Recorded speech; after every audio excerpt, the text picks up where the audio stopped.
అసలు నిజంగా రాష్ట్రంలో ఒకసారి గమనిస్తే ఏం జరుగుతుందని చెప్పి చూస్తే కేవలం ఈ 45 రోజుల కాలంలో 8 మందికి పైగా అత్యాచారాలు, 4 హత్యలు, అత్యాచారాలు. అంటే 45 రోజుల్లో 12 మంది మీద, 12 మంది విమెన్, 12 మంది మహిళల మీద తీవ్రమైన ఘటనలు. కొన్ని చోట్ల హత్యలు, అత్యాచారాలు, కొన్ని చోట్ల అత్యాచారాలు. 45 రోజుల్లో 12 మంది మీద. వైఎస్ఆర్సీపీ అధికారంలో ఉన్నప్పుడు, మా పార్టీ అధికారంలో ఉన్నప్పుడు ప్రతి మహిళకు రక్షణగా దిశ యాప్ ఫోన్లోనే ఉండేది. 1,40,00,000 మంది మహిళలు డౌన్లోడ్ చేసుకున్నారు. ఏ ఒక్కరికైనా ప్రమాదంలో వాళ్ళు ఉన్నట్టుగా అనిపిస్తే ఊరిక 5 సార్లు ఫోన్ షేక్ చేసినా, లేకపోతే SOS బటన్ నొక్కితే చాలు, వెంటనే వాళ్ళకి ఫోన్ వస్తుంది ఏమైందమ్మా అని. వాళ్ళు కన్నా ఫోన్ ఎత్తకపోతే 10 నిమిషాల్లోనే పోలీసు సోదరుడు వచ్చి ఆ అక్క చెల్లెమ్మను సమక్షంలో నిలబడి ఏమైందక్క అని చెప్పి అడిగే పరిస్థితి. ప్రతి గ్రామంలోనూ మహిళా పోలీస్ వైఎస్ఆర్సీపీ హయాంలో. ఈరోజు లాలెస్నెస్ అనేది ఏ స్థాయిలోకి వెళ్ళిపోయింది అని అంటే మహిళల గురించి పట్టించుకునే పరిస్థితి లేదు. దిశ యాప్ ఎలా పనిచేస్తూ ఉంది అని అంటే అది జగన్కి ఎక్కడ క్రెడిట్ వస్తుందో, దిశ యాప్ బాగా పనిచేస్తే అని చెప్పి దాన్ని పట్టించుకునే పరిస్థితి ఉండదు. దిశ పోలీస్ స్టేషన్లు ఏమైనా పట్టించుకోరు, దిశ పబ్లిక్ ప్రాసిక్యూటర్లు ఏమైనా పట్టించుకోరు, ఎలా పనిచేస్తూ ఉందో పట్టించుకోరు. ఆశ్చర్యం కలిగించే విషయాలు నిజంగా ఇవన్నీ కూడా. పల్నాడు విషయంలో కళ్ళు నిజంగా కళ్ళు నిజంగా పెద్దగా అవుతాయి. అంత ఆశ్చర్యకరమైన ఘటనలు. న్యాయం ధర్మం వైపున పోలీసులు నిలబడతారా, లేకపోతే ఒక మనిషిని ఎలా ఇరికించాలి అని చెప్పి పోలీసులు కష్టపడతారా అన్నదానికి నిదర్శనం. ఆ రషీద్ ఇన్సిడెంట్ అయితేనేమి, ఈ ఆర్కే పిన్నెల్లి రామకృష్ణారెడ్డి విషయం అయితేనేమి, పల్నాడులో పోలింగ్ రోజు మొదలవుతే మా సీనియర్ నాయకుడు 5 సార్లు ఎమ్మెల్యే, 4 సార్లు ఎమ్మెల్యే, 9, 11, 14, 19 మంచి పేరు ఉంది కాబట్టి తను అన్నిసార్లు రిపీటెడ్గా 4 సార్లు వరుసగా ఆయన ఎమ్మెల్యే గెలుచుకుంటూ వచ్చాడు. బలవంతంగా అలాంటి వ్యక్తిని ఏకంగా ఇరికిచ్చే కార్యక్రమం. అంతకుముందు పల్నాడు జిల్లాకి ఎస్పీగా రవిశంకర్ రెడ్డి ఉండేవాడు. పాపం బాగా పనిచేస్తూ ఉన్నాడని చెప్పి ఆ రవిశంకర్ రెడ్డిని తప్పించేశారు. వీళ్ళు ఎలక్షన్ కమిషన్ను, వీళ్ళకున్న కేంద్ర ప్రభుత్వంలో వీళ్ళకున్న పలుకుబడితో బిందు మాధవ్ అని చెప్పి ఒకరిని ఎస్పీని తెచ్చుకున్నారు. ఆయన చేస్తూ ఉన్న ఆకృత్యాలు అక్కడ అంతా ఇంత కాదు అని చెప్పి ఏకంగా తెలుసుకుని ఎలక్షన్ కమిషనే స్వయంగా ఆయన్ను సస్పెండ్ చేసింది. ఆయన చేసిన అగత్యాలకు ఎలక్షన్ కమిషనే ఆయన సస్పెండ్ చేసింది స్వయంగా తెలుసుకుని. దాని తర్వాత అక్కడికి మల్లికా గర్గ్ని తీసుకొచ్చింది. ఎలక్షన్ కమిషనే నియమించింది మల్లికా గర్గ్ను. మల్లికా గర్గ్ ఏమో వీళ్ళ మాట వినడం లేదని చెప్పి ఆమెను ట్రాన్స్ఫర్ చేసేసినారు. చేసి అక్కడ శ్రీనివాసులు అని చెప్పి కొత్త ఎస్పీని తీసుకొచ్చారు.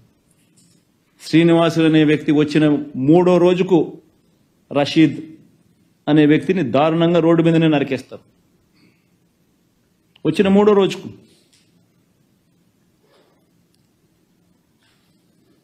అసలు ఏ రకంగా జరుగుతూ ఉందంటే ఇప్పుడు ఆ స్లైడ్ ఏమో, ఆ రెడ్ బుక్ స్లైడ్ ఇది చూడండి ఒకసారి. ఈ స్లైడ్ ఒకసారి మీరు చూడండి, హోర్డింగ్ చూడండి ఒకసారి. ముఖ్యమంత్రి కొడుకు, మంత్రి, క్యాబినెట్లో మంత్రి ఏకంగా రెడ్ బుక్ అని చెప్పి తాను హోర్డింగ్ పెట్టి రాష్ట్ర వ్యాప్తంగా ఈ హోర్డింగ్ను పెడితే ఏం మెసేజ్ పంపిస్తా ఉన్నాం మనం పోలీసులకు?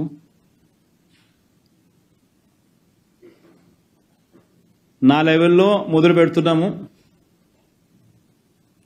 మేము హత్యలు చేస్తాము, అత్యాచారాలు చేస్తాము, ఆస్తులు ధ్వంసం చేస్తాము, గొడవలు చేస్తాము, పోలీసులు ప్రేక్షక పాత్ర వహించాల్సిందే అని చెప్పినట్టు కాదా? ఎవరైనా కంప్లైంట్ చేస్తే కేసులు పెడితే మీ తోలు తీస్తా అని చెప్పి పోలీసులు చెప్పినట్టు కదా?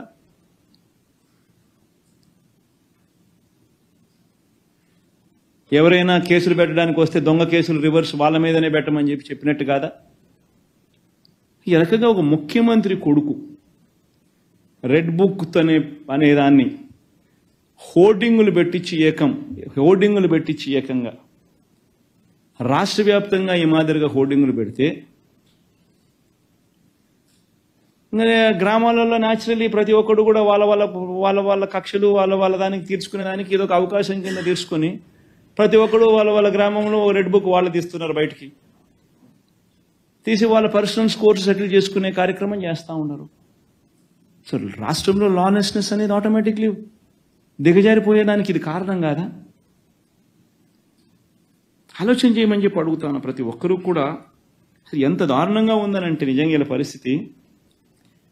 ఒకవైపు నేను ఢిల్లీకి వీళ్ళ అగత్యాల మీద ఢిల్లీలో ప్రొటెస్ట్ చేయడం కోసం నేషనల్ మీడియాని పిలిచి పార్లమెంట్లోని అన్ని ఇంపార్టెంట్ పార్టీస్కి సంబంధించిన నాయకులందరినీ కూడా పిలిచి వాళ్ళందరికీ రాష్ట్రంలో జరుగుతూ ఉన్న పరిస్థితులను ఎక్స్ప్లెయిన్ చేయడం కోసం నేను ఢిల్లీకి వెళ్తే, ఢిల్లీలో నేను ఉండగా ఇక్కడ పెదకూరుపాడులో area market committee chairman area committee మా హయాంలో మార్కెట్ కమిటీ చైర్మన్ సామిరెడ్డిని ఏకంగా కాళ్ళు చేతులు ఏకంగా వదిలేసినారు, చచ్చిపోయినాడని చెప్పి. కారు ఆపి 2 కాళ్ళు 2 చేతులు ఫ్రాక్చర్డ్. మేము ఢిల్లీలో ఉండగా చనిపోయినాడని చెప్పి వదిలేస్తే ఆయన మనిషిని ఈరోజు మేము ఢిల్లీలో మరుసటి రోజు ధర్నా చేస్తూ ఉన్నాం, ఆయన సర్జరీ జరుగుతుంది. ఏంది ఇది? కేవలం రాజకీయంగా వీళ్ళతో విభేదిస్తున్నాం. తప్పేముంది? మీదో పార్టీ ప్రతిపక్షం అనేది లేకుండా ఎట్టపోతుందండి? ఇది మాదిరిగా చేయడం ధర్మమేనా? ఆలోచన చేయాలి అందరూ కూడా.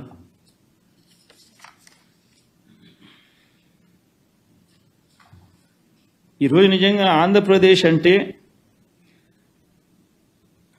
అరాచకం, ఆటవిక పాలన, రెడ్ బుక్ పాలన. This is the message what you're giving. నిజంగా ఈరోజు రాష్ట్రంలో ఏ ఒక్కరూ కూడా రోడ్డు మీదకి రాకూడదు. రాష్ట్రంలో చంద్రబాబు నాయుడు ఇస్తానన్న మాటలు, చేస్తానన్న ప్రామిసెస్, చేస్తానన్న మేనిఫెస్టో హామీలను ఎవరూ ప్రశ్నించకూడదు, రోడ్డు ఎక్కకూడదు, అడగకూడదు. ఒకవేళ రోడ్డు ఎక్కి అడిగితే వాళ్ళకి ఏం జరుగుతుంది అని చెప్పి వాళ్ళల్లో భయం కల్పించడం కోసం చేస్తూ ఉన్నారు. ఈరోజు వీళ్ళు అనుకుంటా ఉన్నారేమో వీళ్ళు తాత్కాలికంగా మేమేదో గొప్ప కార్యక్రమాలు చేసుకుంటా ఉన్నాము, భయం కల్పించినాము, ఎవడు అడిగేవాడు ఉండడు అని చెప్పి అనుకుంటున్నారేమో. కానీ నేను చెప్తా ఉన్నా, ఇప్పటికే చర్చ మొదలైంది. ఇదే చంద్రబాబు నాయుడు గారికి చెప్తా ఉన్నా ఇదే సందర్భంగా, ఇప్పటికే చర్చ మొదలైంది. ఇప్పటికే ప్రతి అక్క చెల్లెమ్మ కూడా అడుగుంటా ఉంది, జగనే గన ఉంటే ఈ పాటికి మాకు అమ్మఒడి డబ్బులు పడి ఉండేటివి అని. ప్రతి సంవత్సరం క్రమం తప్పకుండా జూన్ వచ్చేసరికి అమ్మఒడి ఇచ్చే పరిస్థితి. గతంలో 43 లక్షల మంది తల్లులకు 26,067 కోట్ల రూపాయలు మన హయాంలో వైఎస్ఆర్సీపీ హయాంలో ఇచ్చారు. క్రమం తప్పకుండా ప్రతి సంవత్సరం జూన్లో జరుగుతూ పడింది. అది